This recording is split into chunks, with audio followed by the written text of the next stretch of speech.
What's up, Solid Steppers? What's up, Tech the Titans 2.0? This is Miss Ward coming to you. Right now, I'm chilling out in Tallahassee and I'm having a great conversation with Brian Matthews here. He's an outstanding person with military credentials who served our country proudly for many, many years.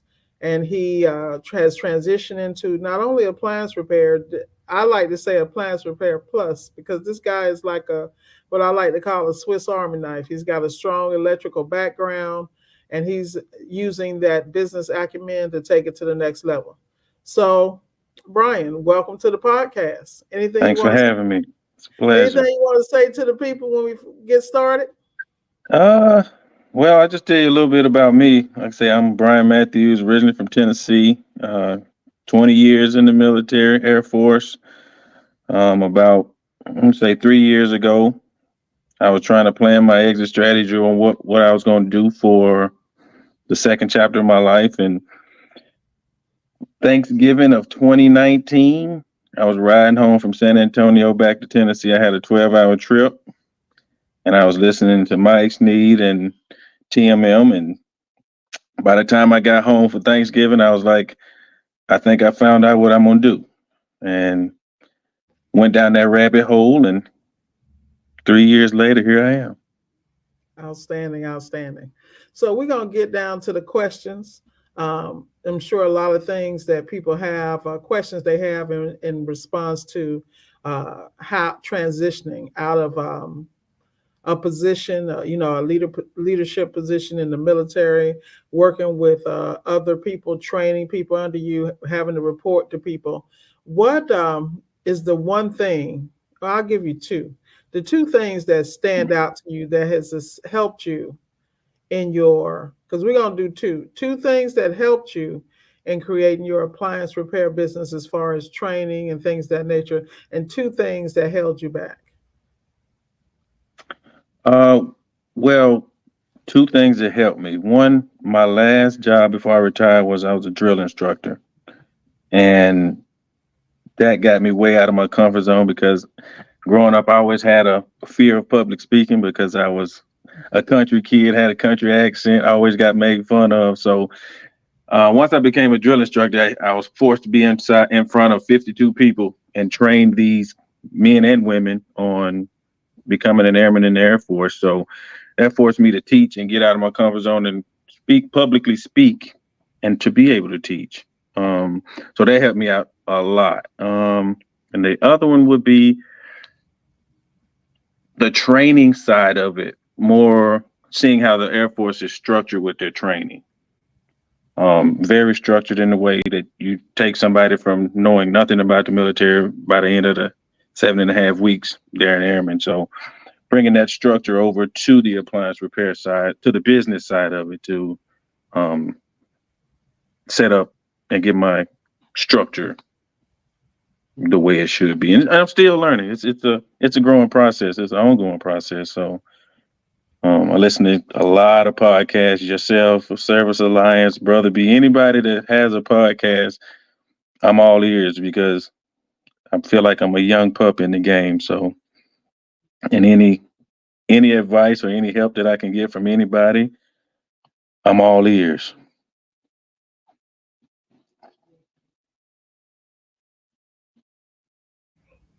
Sorry about that. That's all right. What about the two things that held you back? Uh, the, the biggest thing will probably be the fear of messing up and fear of failure. Starting off, I would say, granted, I do have the electrical background, but learning how to go in a person's home, learning how to break down the equipment to get inside of it to repair the equipment. That was the biggest setback for me because you can watch 1,000 YouTubes on how to break something down, but until you actually touch it and get your hands on it and cut yourself up with that sharp sheet metal a couple of times. Um, but once you it becomes a repetition after a while. But as in all things, it's a learning experience, and everything is you're evolving, and I'm still, like I say, I'm still learning. I'm only officially, I started in August, so that's where I am. All right. Well, let's talk about the transition. Let's talk about some transitional things that all of us face coming from our different strengths and backgrounds. Me coming from, a service background in the automotive field and corporate and things that nature, that helped me because I had that backdrop of walking into places, fixing broken stores, broken shops, broken people, just being able to survey the land and then knowing how to approach. Now for you, coming into appliance repair, learning a new skill, were there any special challenges coming from a structured military background into what I like to call appliance repair, like TK always calls it, a group of misfits? Because you know TMM might approach training one way, Sneed might approach it a certain way. How were you able to take the gifts that all of them bring? Because they all bring gifts and strong points. Hmm. But how were Yep. you able to come from such a structured background and then come and build a business and get your skill set up, having all these options? We got Dyer and Dyer, you got, you know what I'm saying? How did you choose, and was there a specific order you used to get to where you're more comfortable now? So first and foremost, I while I was in Texas, I actually attended Dyer, the 3 week course before it went to two weeks, and um, that was the start. Appliance boot camp. I just went in there with an idea of what do I want to take from each course. Of course, when I went down to South Florida, it was strictly sales system. Mike showed me the business side of it with the 5 bank accounts and getting the structure, setting it up, and warranty companies. And Dyer, the instructor for Dyer, he had been doing it for 20, 30 years, and he had showed a lot of just little tips and tricks inside of the class, on like taking a belt off, which we never saw, or troubleshooting a refrigerator the proper way. So I always try to go in with, even going to like Ashton and stuff like that. I always try to take what do I want to get for myself, and bring it back. That's how I approach training and development. I've done Dyer, Appliance Boot Camp, TMM. I'm still doing Samurai. So I'm just trying to hone my skills as much as possible. And all of them are great. All of them have their own niche that they're doing, but it's just a constant learning for me at this point because I'm so young into the business. So, how did you get the foresight to realize the level of investment of continuous learning? Like, I see a lot of guys that they don't want to go to training. Like how Marcone them have training, manufacturers have training, and they open the doors. Why are you so driven and understand the importance and the significance? Why do you think your approach is different? Um, I just want to be as professional and be as knowledgeable as I possibly can when I'm going into someone's house that's going to pay me um, for my service. I want to know what I'm going through, and know what I'm doing. It might be some bumps in the road, but I'll figure it out. But before I get there, I want to be as prepared as possible. I want to be trained as possible and educated as possible. So when I do provide you a service, um, you will feel comfortable paying for my service. Outstanding. So let's talk about some of the training, the other training that you and I have talked about, before regarding, I know you came back, you were stationed overseas for a minute, and then you came back and you were really aggressive about finding a mentor to do some hands-on with. And I know you called several. So let's talk about that journey. How did you come up with the idea, and how did you structure it so that you could get the ride along experience with this? And let's talk about the gentleman that finally said yes. Oh yeah, I'm definitely willing to talk about him. So I knew with anything, I did 20 years in the military with no mentorship whatsoever. It was just strictly what my parents taught me: hard work, keep your head down, and you'll eventually make it. And that's what happened. Um, but unbeknownst to me, I never asked anybody for help because I thought somebody was always going to come and say, "Hey, young man, this is the route you need to take," but it never happened. So now that I learned that, hey, you got to ask for some help. Like, I have no problems. I put my pride to the side and start as a basic. I don't know anything. Teach me. I don't have an ego when it comes to learning. So I reached out to, I want to say, at least 30 companies in the Raleigh area, Wake Forest, and everybody. I told them, hey, I'm willing to work for free. I'm getting a military check. I just want to learn. And a lot of people turned me down. I think it was because of maybe insurance purposes, or, I was up front with them and told them I wasn't staying in North Carolina. And, you don't want to invest in anyone that not going to, bring you some type of revenue in. So I met this guy in Smithfield, and I sent him an email, and he said, hey, you want to meet for lunch, Kurt? And we met, and he was like, hey, man, I told him straight up, hey, I don't have anything to give you. You don't have to pay me. I just want to be a fly on the wall, and I'll help you with what I know as far as business wise, or what I can give you from the military side. And that was October of 2022. And he went home. He thought about it, and he called me and said, hey, man, I'm gonna take you up on it. And from there on, he took me, and I rode with him 2 days a week for a little bit. And then once I was on my retirement leave, I rode with him for, I want to say 120 days, 120 days straight. And we built a really great friendship, a really great bond.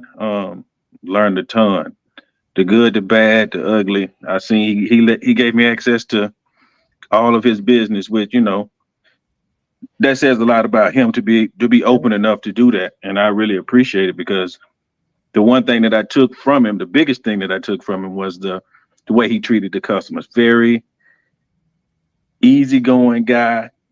Don't matter what color you are, black, white, yellow, green, he treated you like you were the millionaire, poorest person in the world. He treated the same. It was all respect. And he owned up, he made a mistake. And the customer did that. And his phone never stopped ringing. Yeah, that's like so Kurt. I still to him. I told him if I had to stay in North Carolina, I would come for free for the first year, because I did learn the things that YouTube doesn't tell you. The little tricks is he had 10, 11 years in the game, doing it since he was 21. So I sat back and I just absorbed everything, and I'm grateful for him. Yeah. Like I said, that sounds like Mr. Benefield to me, Kurt Benefield over there on that side. Yeah, but that's a good guy, man. He's a great guy and sincere in everything he does. Definitely. Yes. He is definitely a beacon of light in the industry, because for him to say yes, and that just speaks to him as a man and as a person. So shout out to Kurt. So let's move on to how are you balancing family and work?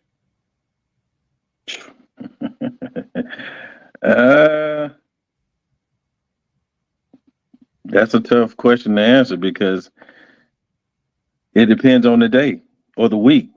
However my week is, it's when I'm off, I try to give my family as much time as I can, but when I'm in the trenches, I'm all in. Don't disturb me. I'll get to it. But once I shut the phone off, but I'm going 6 days a week, almost 7 days a week, but I do make time every day for them, because I have a 4-year-old and a 1-year-old. So that time is precious, and I understand that not being there for the first baby. So, yeah, it's tough. It's tough, especially when you doing everything. Some late nights. I'm an early morning guy. I'm in the bed. I'm sleep by 8:39 every night, but I'm up at 3:34 prepping my day. So, Awesome. Awesome. So let's talk about a couple of things.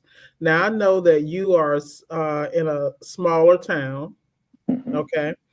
And so the clientele in that town, how are you developing a service relationship with them? Because I'm not quite sure if it's mostly appliance repair or you're mixing up the handyman piece or the renovation or the electrical, or is it, talk to us about your business and how it's built out. So initially, I started a business in Texas, the appliance repair business in Texas and in San Antonio, and it was lovely. I mean, I had every warranty company that you could think of available. Um, I had next door phone ringing off the hook, and then once I left Texas, I shut that business down and started this new one, and it's totally different. Um, it's a lot of, I guess, older people here who aren't up on the technology. So, like I told my wife, I feel like a politician every day. I have to go knocking on doors. I go to meet I've been to every appliance warehouse. I've been to every um, property manager. I go to uh, realtors, everything. So just to shake hands and meet them, and I put out yard signs. So it's really getting out and really meeting the people. There's very little warranty. All the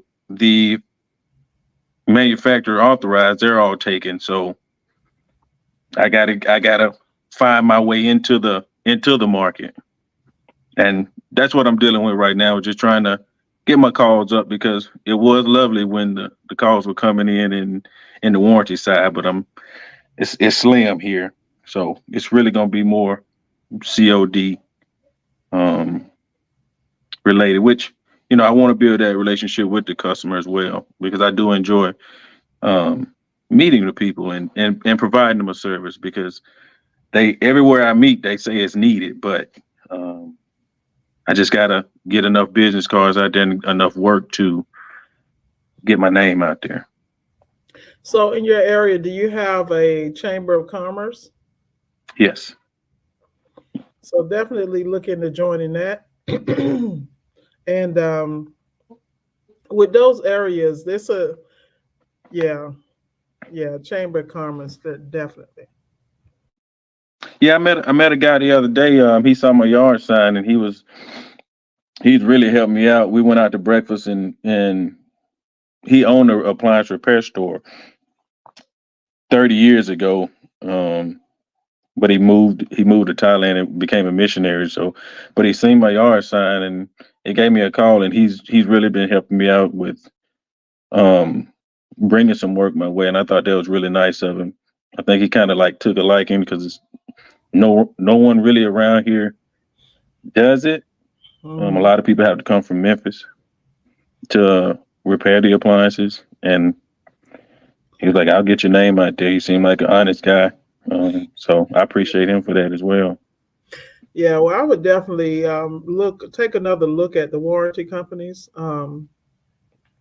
and try to go not just your area, but away from Memphis, away from, go to the areas that are underserved. That would definitely Mm, be my approach. I wouldn't even, because the reality is the guys in Memphis got to make a special trip. You yes. feel me? So that means that those customers aren't going to get first chance or first dibs. The key is being able to present to the warranty company that I'm going to be able to take care of it same day because I'm here. And then the company is always looking for, because what have found is like right now, I'm busy as I can be. And the reason I'm busy is because so many guys are going on vacation, they're with the family, blah, blah, blah. There's customers that have recalls, they can't get to them quick enough. So I'm just eating up all that. And then on top of that, what I found is When you go into underserved areas and you still have coverage in the high traffic areas, you're not only eating well in those underserved areas, you're also going to get all that runoff and all that stuff they don't touch. Like I just got a job today at a house, $3 million house, with a GE monogram that won't turn on. And I'm Um, referring to the microwave. I reached out to the client. I always go online and mm, look at the home and look at the realtor pictures, and I can see the makeup. It's a separate, you know, and it's at the end of the day, there's a gap there. If there's no one in that area, the key is to find your way in, and you have to yeah. really focus on them being taken is just Memphis. The problem is the guys at Memphis has so many rentals, and they because Memphis is a rental market. So Hmm. that's a special situation where they always need services there. And the reason they need services is because you're dealing with that transient situation. They don't really have solid homeowners. See, everything I approach, I always analyze and I understand those markets. So when you're looking at markets like that, like Cincinnati, Ohio, where people have a lot of rental properties, you got that Hmm. property management thing. But the problem with that is that's a race to the bottom. You want Yes. to be able to feed your family. So what you want to do is position yourself to deal in the high end zip codes who need a special. They don't want to deal with the guys who used to just dealing with tenants who don't in their mind matter. You know what I mean? Like it's a different Hmm. guy that goes in dealing with a tenant who's complaining with the landlord than the guy that's going into the multi-million-dollar home where this is the guy that owns all those properties. It's a different mindset, and you always want to realize that and elevate yourself so high above the fray so you can actually see that. You know, a lot of Yeah. times when we approach business, we go to business from the ground looking up instead of coming in business from up looking down, so you can actually see the lines clearly. So what I would do in your area is I would go in and I would take a map of the counties, okay, and then I would Hmm. look at the counties and the coverage in those counties. I'd be looking at the per capita income, but I'd also looking at the concentration of the new subdivisions coming up. Because another thing that has helped me is that I'm in areas that are blowing up now. But when I Hmm. first got here, they were breaking ground, they were doing this. So I always like to look for a brand new Chick-fil-A, brand new Publix, or whatever the grocery store is, because they've already done the demographic research. If you can find the people who you see them like brand new Wawas. I don't know what gas station is the it gas station in your area, but there's always leaders in the area that are opening businesses or breaking ground. And when you see they stuff go up, you know you need to be in that area. Yeah. You know, Okay. because you got to look at that stuff like you looking for property. Like, okay, I'm about to buy a house, but I want to go where they coming. I don't want to go where they already are. Because why would you do it? You would do it because 20 years, whatever down the line, that house is going to be worth what? You know, Yeah. Yeah. that would be It's my it's way. it's a process. I'm just taking it a day at a time, just shaking hands and meeting people, passing out my cards, any and everybody that I meet in grocery stores, Mhm. um, The other, anywhere. the other thing with you is that there are specific set asides in government contract specifically for veterans. Mm, And that's another thing. You just talked about it being a transportation hub. I mean, there's so many ways for you to get to the bag because the beautiful thing about you is you have that electrician piece. yeah. And if I were you, I would be on that government contracting piece because there are contracts in your area that are just not being served. And I'm not talking about repairs, I'm talking about maintenance. Maintenance. Maintenance on the electrical side. Think about it. Hmm. You know that better than I do. Yeah. So at the end of the day, there's always to make money, but you want to always plant seeds that you're going to be able to harvest tomorrow while you collecting cash today. You follow me? Hmm. So just once again, it goes back to say you can shake hands all day long, but one thing about me, I'm not a big proponent of it. And the reason I am is because when I see aging populations and I see dwindling pockets, I can't build my business like that. Gotcha. I have to build my business for the future.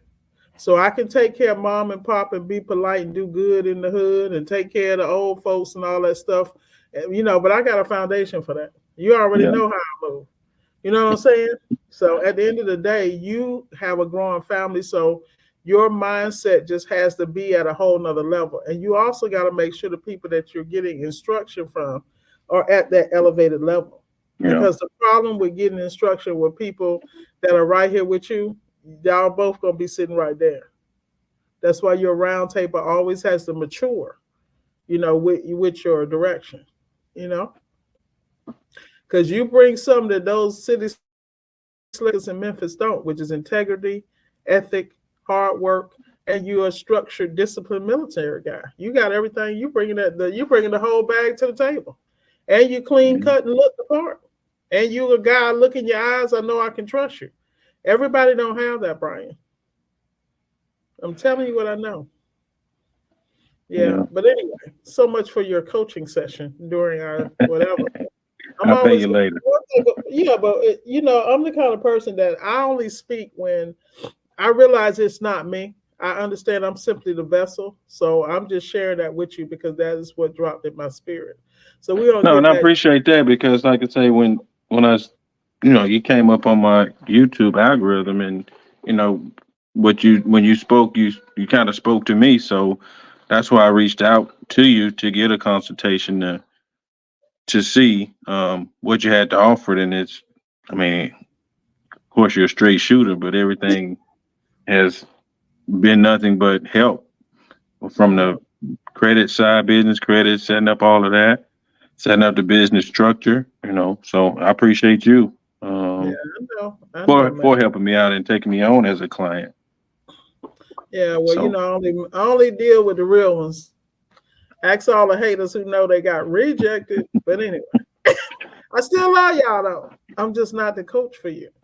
But anyway, man, we're gonna get back to your interview. So this is the big thing I love about you, Brian, is because I watch you settle in your place, think about what you're gonna do, and then make a move. The only thing I don't like about you is I feel like your ass be hesitating sometimes. But hey, you got a family, I can respect it. So let's talk about 2024. Your first quarter of 2024. Do you have any specific goals or plans that you're striving for? I thought about this the last couple of days. Um, the first quarter for me personally is to get off these 30 pounds. I want to lose these 30 pounds for real. Um, Business wise is to continue to run calls, but also, like I said, I'm still green and new and learning, but to take my time and diagnose and not just be a part changer. Really, really taking the time inside of a person's house and really work on explaining it and breaking it down to the customer in layman's terms, because I can use a lot of jargon a lot of times. It just loses their eyes, just gloss over when I'm talking to them. So just breaking it down to them so they'll know that what the real issue is. Not you know you got an evap fan and L1 and L2 isn't getting power. They don't know what that really means. Yeah, If exactly. And just providing service. I mean, my customer service, like I say, coming from the military side of the house, I can be a bit rough, and that's what, like I said, that's what I took from my guy is the soft skills, because I can be quick to say, if you getting rude with me, I'm out of here. But learning how to control my emotions to still stay calm when a customer's upset because maybe the person before me, did a hack job or whatever. So I'm coming in with stuff with them that ain't got nothing to do with me, and to be able to put them at ease and fix it, do the repair, and let them know, hey, if anything else happens, just give me a call. I warranty my work, and I stand behind my work. So um, that's it, and continue to learn how to do this marketing thing and get my Hmm. name out there. Yeah, well, let's talk a little. Let's walk it back a little bit. We want to talk about what you need to do to be at ease so you can be confident and have the patience to deal with the customer. Because a lot of times we walk in with stuff on our mind. We didn't really get the triage in like we wanted to. We Hmm. still learning. Like, look, let me tell you something. I'm out here and I'm still learning. I'm gonna tell you Yeah. right now.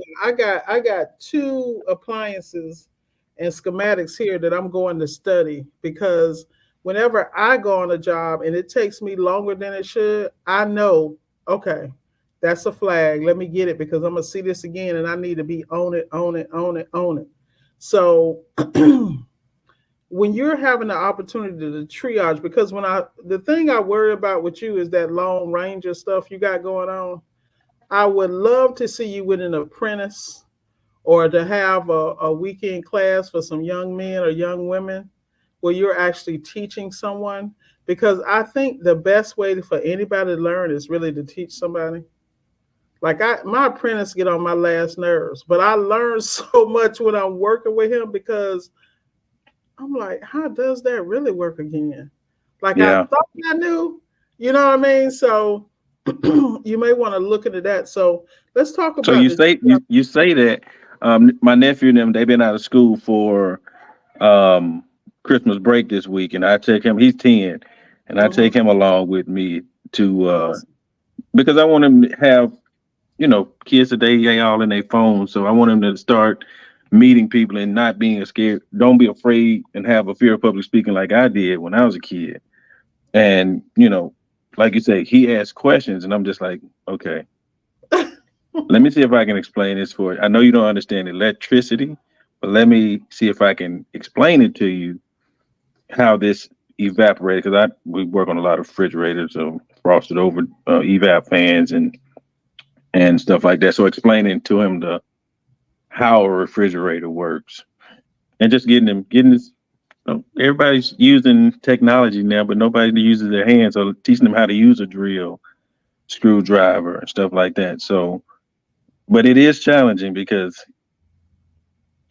you you get frustrated, but it's not at them. It's because you can't explain it well enough yet. So, um, yeah, that's what I've been doing with him these last couple weeks, and I think he enjoys it. We get a chance to spend some time together. I take my 4 year old sometimes in the afternoon when I pick him up from school, and I'll have him use the steamer. He feels like a look like he helping me when I give him his little headlight, and he's in there with all the steam and stuff. So um, he enjoys it. That's our little time together. That's So awesome.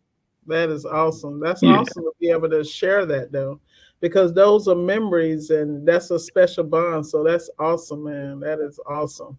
yeah. So, as far as what the plans are for the company, have you decided whether you want it to be legacy or, you're just going to use it for supplement for retirement or what's the Yeah, I thought structure? about it. Originally, it might be legacy. I thought it wanted to be legacy, but hey, he might go a different route. But I just wanted to be able to show both of my sons that hey, if you ever get down and you need some money, you know how to repair an appliance or fix a refrigerator or fix somebody's dryer or even clean out a dryer bin or something like that if you need money. Um, so you won't have to dibble and dabble in illegal things and stuff like that. So you've been taught something. A skill. So yeah. Exactly. Exactly. But You ain't- I have a business partner. He's still in the military. He's overseas right now. So like I say, for when I met you almost 2 years ago, I had left San Antonio and moved to North Carolina, and he was running the day-to-day ops, and I was just on the planning side of it. So I'm just waiting on him to retire so we can get it rolling. Hopefully, by the time he retires, he can just fall in line, and we can keep it rolling. That's Um, awesome. so Well, that's awesome. That's awesome for you to have that kind of partnership. Now, what yeah, would you recommend someone that was interested in getting in the industry with no experience, no no mechanical experience. background? I'm gonna tell you. I'm gonna tell you. Um, go work for somebody. Go work for somebody for 3 to 4 years. Learn as much as you can, uh, because People get on YouTube and they make it sound like it's just easy as peasy, but it is a learning curve because you got to learn electrical. You got to learn if you're not mechanically inclined. Um, it can be overwhelming. Then you got to learn the soft skills. If you don't have people skills, um, you got to be able to say, "Hey, this gonna be a $600 job," and say it and let the customer make a decision. Um, so yeah, go work for somebody and learn the ins and outs of whatever company that you're working for. I wish I had a did it, but luckily, like I said, I met Kurt and he showed me um, the ins and outs, and I had a leg up because I do have electrical background, but still, I mean, you got to have a stomach sometimes. You go in everybody's house ain't clean, you know. So, but yeah, go work for somebody for a couple of years, learn what you can, invest in your education. Like I say, I got it all. I got Service Matters. They do appliance fix lives. I listen to all of the people on YouTube, sir. You, Mike, TMM, Service Alliance, Marcone, education piece. Still listen to Samurai. Even Saturday mornings, I'm on the call with Rick and Brandon, learning. So, I mean, you can always pick up something from anybody that's been in the industry. Some small things that you never have known. So, granted, yes, it costs you a little bit of money, but you can make that back 10 times. Awesome. So, what do you have to say about these? There's a group of people feel that they can either buy an appliance repair business and run it, or they can hire some subcontractors and send them out, and they have no appliance repair or mechanical background. They think it's like running a cleaning company where you just grab these subs. I mean, what do you have for them? Because it's interesting out here in these streets. Yeah. So I met a guy in North Carolina that had he bought a franchise. I won't say what franchise it was, but he bought a franchise with no experience, and within I want to say a year, he was out of business. I mean, he brought me in. He showed me how everything works, and I got to meet a few of his employees and stuff, and I ended up asking him like, "How long you been in the punch?" He was like, "No, I'm a house inspector." I was like, "Oh, okay." He was like, "I just got guys, and I guess somebody had sold him a dream on, you just get so many employees and the business to run itself." But it was a lot harder um, than what he thought it was. And then I went and deployed, and when I came back and I couldn't find him anymore. Um, but I've heard through the grapevine that he end up, shutting the business down because, he couldn't keep the training piece. And, I think you should know something about appliance repair if you're going to, start a business or Yeah. purchase a business, I would say. I agree. But Yeah. I digress. At the end of the day, we all have our learning curves. You've had Yeah. yours. I still got mine. Shoot, yeah. And at the end of the day, because we understand how lucrative and how promising it is when it's ran properly. But I always advise people price accordingly, constantly be training, and constantly get your skill set up to a point that you can really charge what you want. And Yeah. that's basically how I run mine. My skill set is at a level, whether it be soft skills, structuring, logistics. And I advise anyone to continue to invest in their training, but also once they make that money, have somewhere for that money to go. Because the day you want to walk away, you want to have some investments or something in place. Yeah. So, you luckily have the background of the military, you have some sort of pension or support there. Hmm. I mean, would you really be able to do appliance repair without that Uh, and yeah, sustain it? I think I could. I will.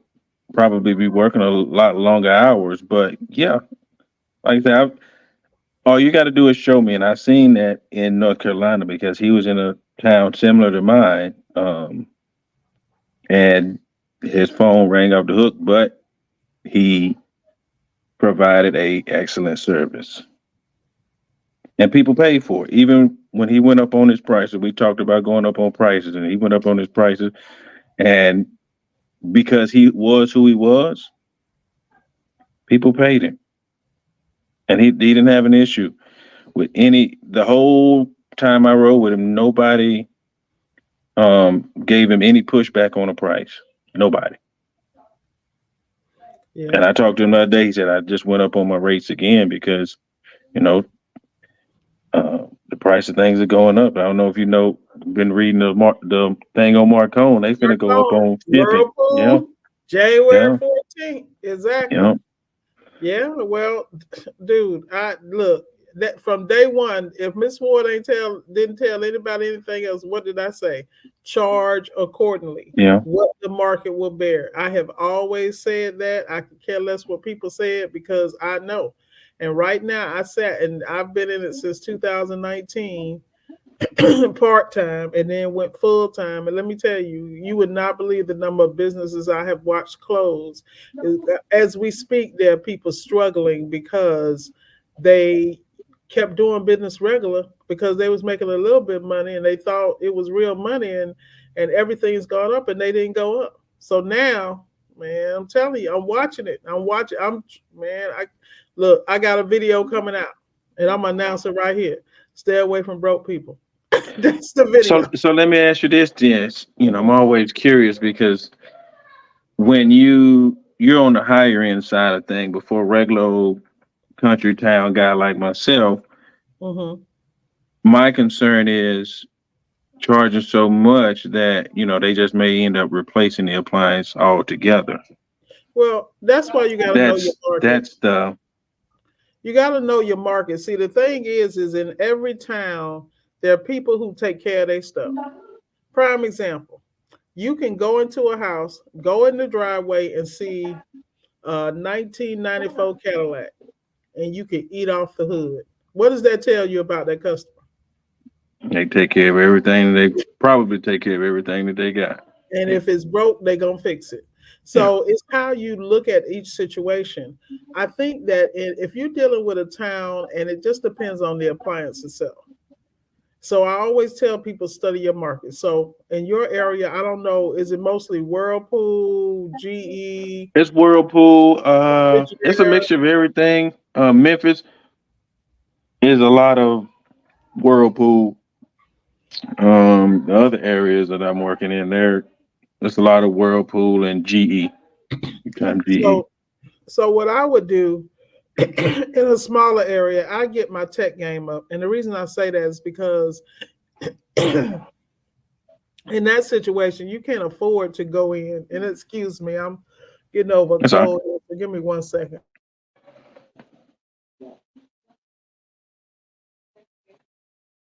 You know how it is when the sun go down, everything want to drain that ain't drained all day.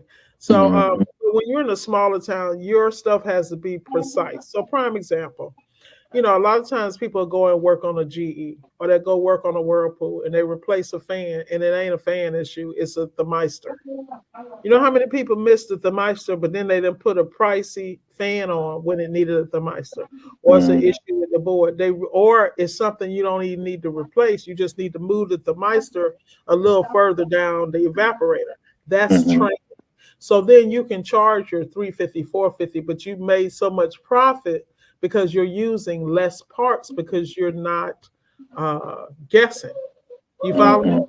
So the way you make money in your business is you talk to that customer on the phone, you gather the information, you diag. What I do when I'm talking to customers or I'm extracting information, I already have come up with the invoice in my brain because that's how I'm wired.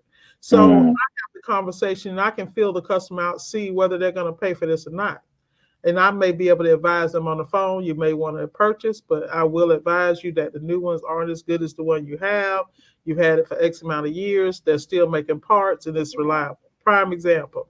If you got a side by side GE, you'll see them in every rental facility ever, because those are some of the, and the only thing they ever do is what? The glass heater breaks or the thermostat. You'll see Mhm. defrost left and right. You should be charging properly. If you go in and you got a clogged drain and you're not charging, like people freak out. But if I got a clogged drain, my people paying me 5, 6. They like, how is that possible? Because I go in, I pull it, I clear the drain, and then I go back, I steam out everything, I clean everything down. And when I say steam out, I will steam out the condenser. I'll make stuff look brand new. I'm going to bring it to optimal performance as far as OEM. So I can charge for the additional preventive maintenance in that. Mhm. Some people don't think like that. The clogged drain just walk you into recommending other preventive maintenance that the customer can't do on their own. They can't clean their coils like they used to back in the day because it's not a static condenser on the back of the Mhm. unit. It's not easily accessible. That's how you make money. If they need a filter, because 99, if the drain clogged, they ain't changed the filter.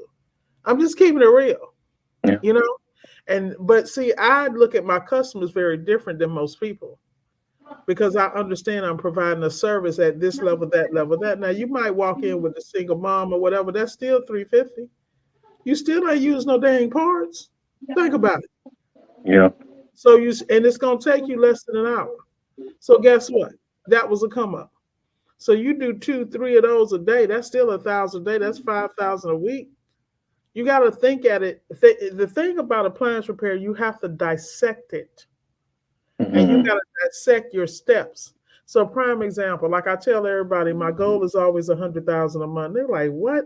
I'm like, because 100,000 a month is 5,000 a day, 5 days a week. It ain't that hard if I'm doing seal systems. If I'm doing LG's seal systems and I'm charging anywhere from 15 to 2,200, depending on what it is, per job, how am I not doing that? Yeah. If my average ticket, say that I'm in a smaller Yeah. town, my average ticket is $300. I'm still gonna do 5 days a week, and if I get 4 jobs, that's still 1,200 a day. Think about it. It's not as hard as we Yeah. make it. We make it hard because we overthink it, and we think ourselves and talk ourselves out of the sale. So if I go in a home and before I leave, is there anything else you need me to look at? It's plenty of times I go in the home and my first job might be 4, 5, 600. But then I done grabbed a microwave or something else and I just tacked another 4. I done left that house with almost a G. One stop. Mhm. But that's that personable piece, because once they have faith in you and know you know what you're talking about and what you're doing, they don't care, because now they say, "Oh my goodness, we got a good one," because everybody around you makes you look good. Those guys coming from Memphis with their pants hanging down on the phone with the girlfriend, smelling like weed, walking to the customer house, just made you the number one candidate, because you would never do that. You don't present yourself in that manner. And you got to understand, my customers are not just paying for my technical ability, but they're paying for the professionalism that I Yeah. stand heads and tails above the rest. And if you don't know the value of yourself, then that's on you. I'm telling you, I'm talking to somebody else. You know who you are, Boynton Beach. That's all I'm Mhm. saying. I'm gonna put him on blast, but he's one of my closest people on my round table, and I swear I'm about to kick him off because I need him to raise his prices because he's such a good guy. You know? Yeah. And that's what I took first. I'm gonna say year. I'm like say I just started in August, but it's just the repetitions that I'm doing and honing in on the diagnosing piece. I know the money will come eventually. But if I can get in there and know how to diagnose and, working on testing from the board and doing all of that, Mm-hmm. um, like I say, it'll come. Rome Yeah. wasn't built in a day. So, and I know it's going to take time, especially having the little bit of mentorship that I've had. Like I said, I don't come from a company or a GE like a lot of, or Sears or whatever. So I don't have that background. So I'm on always, it may take me a little bit longer, but, it's my Mm-hmm. process, and I'm gonna enjoy it, the good, the bad, and the ugly. So Yeah, well, you may want to also look into reaching out to Memphis or one of those other guys or Mr. Appliance, see if they need a part-time tech, because that will run up your experience quickly, because you're not going to go in as a tech, you're going to go in as a business owner, and you're going to be Mm. able to learn within 30 days what most people couldn't learn in 3 years, because your Yeah. eyes are different. And these people are always looking for techs, because we all know what's out here. So you got to think out the box to get to where you want to go, because the thing with you is the exposure, you know, being able to be exposed. Once you be exposed, because two things are happening with you. Number one, you don't have enough hands on, and you don't have Yeah. anybody standing right there with you being, okay, step two, step three, step four, because you in your head. You got to get out your head, and it's got to become like rote memory. And that's why I always preach about triage, about how you, like me, I Mhm. visualize every repair before I do it, so that when I go there and something go left, I'm still over here going through my steps, and I'm not rattled and thrown off because it didn't. Like, prime example, I just had one. I had to come behind some idiot, and oh my God, I don't even want to talk about it. And it was a situation where the customer had a newborn baby. Goodness, they had situations going on in the house. I don't want to give too much out, but you know, went in, and I had to go have blinders on and focus on the repair. Mm. You feel me? Because it was an environment that, like I said, I was more stressed for her and the baby and her situation than she was. You feel me? I just wanted to make sure we got this right so we could take that off her family, her and her husband's plate, because they had a lot going on, particularly at the hands of the previous person before me who had charged them, never did the work, or Mhm. had, how they do, hit and run. And so I had to go in there with kid gloves, get it in order. And the thing about it is the person rigged this and rigged that. So once I got that straight, it was, they had left the thing set up at 9, so the line froze in the door. Mm. I get there, and so we, and then it was worse than that when I unplugged it from the bottom. You know how we plug the line up, pull off the cover in the front on the bottom, and Mhm. unplug the line to see if there's water. No water was coming out the thing, so they had a issue with the valve. I even put a new filter in there just because I'm not coming back. These are things I didn't have to do, but there's certain steps I take so that there's no question in my mind. So that if I do have a recall, I know I checked every box possible. But see, Mm. that's a different mindset. And it took me longer than I would have preferred, but I knew that because of what happened before I got there, I had to make sure my stuff was beyond reproach, you know? And that's the difference. And that's what I charge for, is the fact that, and that job ended up, I think that alone was 1,100. The work I Wow. did on that one. People are like, how do you? I said, because I'm Miss Ward. I don't question it, because I know if I have to go down the list of parts and what I did and why, I can explain in a court of law. People don't think Mm. like that, but I do it because I come from automotive, and one thing we are known for in automotive is what? You go get your brakes done, you got the shims, the pads, the rotors, the doggone brake squeak, the stop Everything. supplies, all this stuff, and then don't let them do it on the car brake lathe. Oh my God. People are like, what is that? Oh, that's when we take the brake lathe and put it on the car and turn your rotors on the car so you don't have severe parallel. Mm. Yeah, Miss Ward knows everything, absolutely. But it's because every field that I have worked in, I made important that I understood the technical aspect of, like, with the car. Why would we use it on the car brake lathe? Because your CV axles are coming out of your drive shaft. You want to cut them that way so that when you're braking and when your car stops, you don't have that severe pulsation. See, people don't understand that in every mechanical field, you need to know your stuff. That's why I can walk right back in that field and make 200 to 300 a year, simply because I can speak this term, and then I can break it in layman's terms, and I can price it accordingly. You follow me? So I brought that Mm. same skill set into appliance repair. So when I'm doing my seal systems, I am making sure that my access valves are charged for, the freon, the chemicals, everything I use. Like, my stuff is detailed. So my tickets are always precise, and you can't question me because I know your warranty better than you do. Mm. because I go line by line by line. They're like, we don't know how she does it. I do it because I understand the market and I understand who I'm serving and that I'm solving a problem. And I'm not going to sell myself short because if there is an issue, they can find me. And not only will I not put the customer off, they are a priority if they are recalled. Like I'm a different, but you got to understand why do I approach it that way? Because I walked into an industry where I watched people who didn't give a damn, who took it for granted, and didn't understand the gold mine they were sitting on. Mm, So that's why my approach is so much different than so many people. To me, it's not different. To me, this is normal. But I also understand the only reason I've been prolific and profitable is because from day one, even when I didn't know what I was doing, I was charging. mm, Even when I had to go back multiple times, I was charging and I could charge because, I understood the game. And most people don't. They go in, like I had to break something down. I forgot what I was talking to somebody about. And they were like, well, how do I said, dude, you need to separate it. You know, like they don't mm. understand a lot of stuff, man. I'm not gonna give all of my game away on this video, but I'm gonna give you one. I'm gonna give you one. You know how you got the LG, right? Mm-hmm. You know how they got the ice maker in the door, right?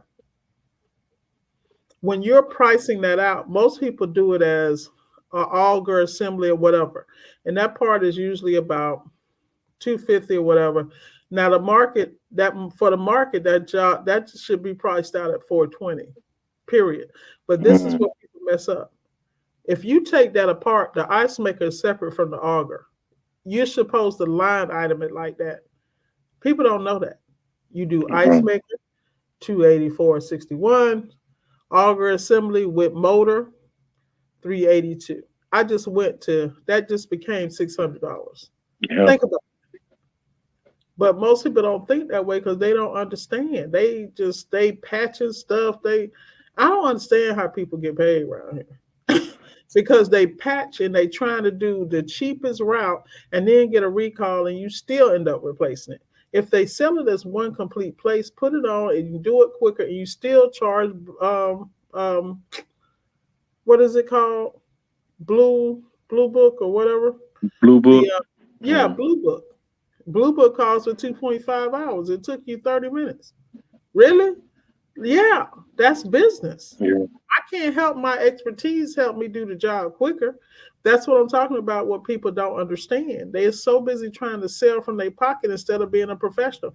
If you go to the dealership and you get brakes done and the book call times calls for 3 hours to do front and back, and the dealership is charging 150 an hour or 200 an hour, that's $600 in labor. Then they Mm, marking the price up on the pads. You feel me? When mm, Bendix, Beck Arnley, or whoever, Dip and Denzo, all of them making the same pads. I mean, why do you think people love Napa so much? Because Napa has top quality parts. But mm, Napa, a lot of times, Napa's the manufacturer or the same company that makes them for everybody else. Just like I just ordered injectors for my little matrix I just bought. 4 injectors. I got Nip and Denso. They're the original equipment ones for $50. People buying them for 60, 70, $100 each. When I went right to OEM. But mm. that's knowledge. Don't get mad with me because I might charge you 150 per one. Because that's the going rate. But that's the same way people have to do about appliance repair. They go in and they put these cheap knockoff parts, and then they want to charge a premium, then got a recall. That's craziness. Yeah. Hey, I'm gonna get off my soapbox. Yeah. So, Brian, we're gonna wrap this up, man. I done took your family for an hour or more. For Oh, you no, from you your good. family. Yeah. Appreciate you So, having me on again. I know I'm probably one of the younger yeah. in the appliance repair business that's been on the podcast, but I appreciate you inviting No, me on. no, you're so viable and important because we're gonna revisit this and have another one next year. This time, man, you probably gonna have a full grown beard. You done got out here in civilian world for real. You be like, where's my husband? Where did this beard come from? He know I don't like uh, uh, that. Yeah, but you're gonna do really well because you measure your steps and you understand what you have to do. But Like I said, take a look at that map. Like I always say, from 100,000 feet in the air and look down. Find your sweet spot, because once you find it, learn how to get in there and get paid, and then know when to get out. That's the rule of the game. Yeah. Anything you want to leave the people with, man? No, it's been a pleasure again. Everybody keep doing what they're doing. That's putting out content. I'm watching it all. Um, I appreciate everybody because I don't know where I would be without YouTube. I wouldn't even be probably in this field without YouTube. So I appreciate everybody that's helped me uh, directly and indirectly. So I appreciate everybody. I'm super thankful, and I'm looking forward to um, improving next year. Yeah. Well, with that said, Solid Steppers and Tech the Titans, you know what we do. Let's go get it. We're signing off. See ya.